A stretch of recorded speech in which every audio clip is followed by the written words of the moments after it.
I had a student 2 years ago from Japan, quiet in class in a way that I initially misread completely. When I asked the group a question and waited for responses, she would go very still, not looking away, not looking uncomfortable, just still and present and silent. What did you make of it at first? I made the assumption most Western-trained teachers make, that silence after a question means the question has not landed, that nobody knows the answer, or that people are too anxious to speak. So I would rephrase the question, or prompt, or give a hint. I was filling the silence as fast as it appeared. And she was doing something else entirely. She was thinking. She was doing exactly what I had asked her to do, which was consider the question seriously. Her silence was not a signal that nothing was happening. It was the sound of something happening, and every time I interrupted it, I was taking the thinking away from her. How did you find that out? She told me carefully and indirectly, the way she did most things. After class one day she said, "In Japan, when a teacher asks a question and students are silent, the silence means we are working. It is respectful. Answering too quickly is considered showing off. The silence is the effort." She said it so gently that I almost missed the point, which was, "You have been interrupting our effort for 3 weeks." What did you do with that? I started waiting longer, much longer than felt comfortable to me, because comfortable to me meant something completely different from comfortable to her, and the quality of what came out of the waiting was different, more considered, more honest, less performative. I want to say something about my own relationship with silence, because I think it is genuinely different from yours. Tell me. I am comfortable in silence in a way that I have noticed makes some people uneasy. I can sit with someone I am close to and not speak for 20 minutes, and feel that the silence is full rather than empty. I do not experience it as awkward. I experience it as a kind of companionship that does not require words. I am less comfortable with that than you are. I know. You fill silence quickly. You are good at it. The filling is warm and generous, but you fill it. I do. And I have thought about why I think there is something about American social training that treats silence in conversation as a problem to be solved, as if the air between two people must always be carrying words or something has gone wrong. In many Chinese social contexts, silence between people who know each other well is comfortable. It is even a marker of closeness you do not have to perform for someone you truly trust. You can just be there. That specific silence, the comfortable one between close people, I understand that. Marcus and I can sit on the water for an hour and not talk, and it is completely fine. But when I am with someone I do not know well or in a professional context, silence feels like pressure to me. Why? Because in professional English-speaking contexts, silence is often read as disapproval or uncertainty or the absence of engagement. If you are in a meeting and you say nothing, the assumption is often that you have nothing to offer, not that you are processing what has been said. That is a specific cultural reading that gets treated as universal. Very specific, and it creates real problems for people who come from silence. Possessive cultures and enter English-speaking professional environments. They go quiet because they are thinking carefully and deferring to others who are more senior, and they are read as passive or unconfident or not ready to contribute. Which connects directly to Min's story from last episode. She went quiet in meetings, and it was read as disengagement, when it was actually a very particular form of respect and caution.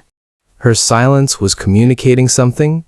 It was just communicating something different from what the room assumed it was communicating. So what does silence actually communicate in English professional contexts if we were to map the different kinds? Silence in response to a direct question often reads as not knowing the answer or being unprepared, whereas a pause, followed by a thoughtful response, reads very differently. The pause signals that what is coming is worth waiting for. So there is a difference between silence and a deliberate pause. A significant one. A deliberate pause is framed. The person signals that they are taking a moment. You see it in their face and body. They nod slightly. They look away briefly in a way that suggests active thinking rather than shutdown, and then they come back with what they were finding. Whereas silence that is unframed can read as blankness. As absence rather than process, yes. There's a phrase that bridges this in professional English. Let me think about that for a moment, said before the silence rather than after it. It announces that the silence is intentional and temporary, that something is being found. That one small phrase does a great deal. It reframes what would otherwise read as blankness into deliberate consideration, and it usually makes the person asking more patient because they know the thinking is happening. Similarly, that is a good question. I want to make sure I answer it properly, said before a pause. It changes the meaning of the pause entirely.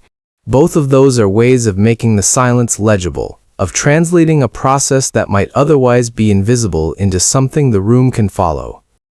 What about silence between people who are not in a professional setting, between friends or in a personal relationship?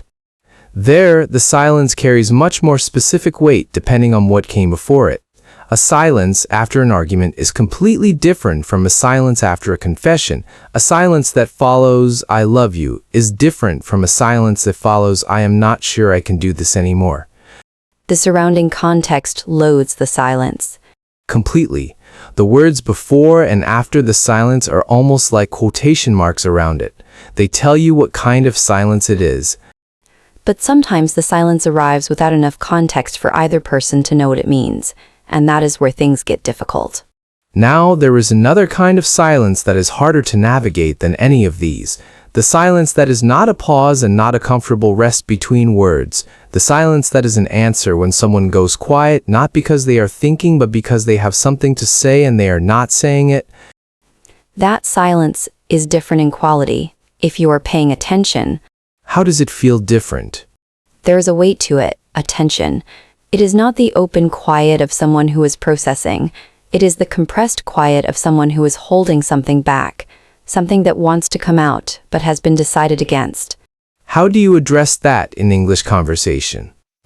You name what you are noticing carefully. Is there something you are not saying, or I get the sense there is more. Here am I misreading that? Both give the other person a door without forcing them through it. What if they say no, there is nothing more?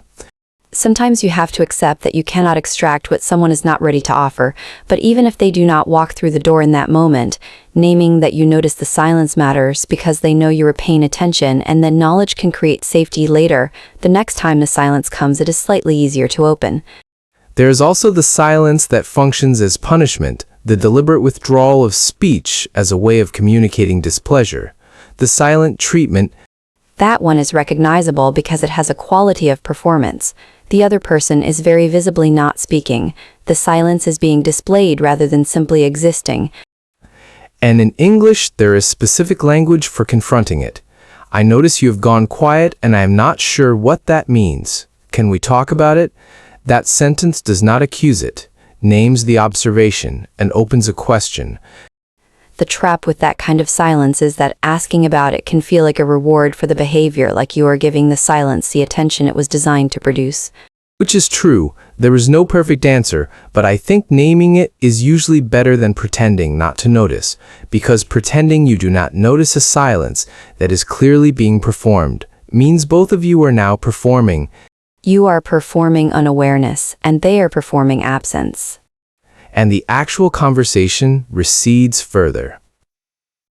There's a third kind of silence we have not named yet, the withdrawal silence, when someone who used to speak stops speaking, not as a response to one thing, but as a general closing down.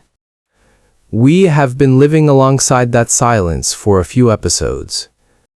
Yes, me and Wei, 5 months of it. And I've been sitting with what that silence was actually saying because I was not silent, because I had nothing to say. I had things to say. I chose not to say them. What were you saying with the silence? I think I was saying several things at once. I am hurt and I do not know how to name it yet. I am afraid of what happens if I name it. I am waiting for you to come first, which is a great deal for a silence to carry. And Wei could not possibly have known all of those things. She could only see the silence, not what was inside it. She may have been reading a completely different silence. She may have been reading something much more final than I intended, because the withdrawal silence from the outside looks like a decision even when it is not. A decision rather than a process. And that is almost impossible to communicate through the silence itself, which is why it had to end, which is why I know what I need to do. Soon. Yes, soon means something more concrete to me now than it did even a week ago. Good. Let me come back to something practical before we finish. For anyone who spends time in English-speaking professional environments and comes from a context where silence has different norms, the most useful thing you can do is make your silence visible. When it is a thinking silence, frame it before it happens. Let me take a moment to think about that. And on the other side, if you are someone who reads silence as emptiness by default, consider what you might be interrupting. The thinking that has not yet become words, the consideration that needs a little more room. Not every silence is asking to be filled. Some silences are doing exactly what they should be doing. Some silences are the work. The next time someone goes quiet around you in a way that feels weighted, consider what you are assuming the silence means, and whether there is another reading you have not yet considered. And if the silence is yours, ask yourself what it is actually saying to the person on the other side, whether it is saying what you intended. Because silence speaks, whether anyone is listening carefully enough or not.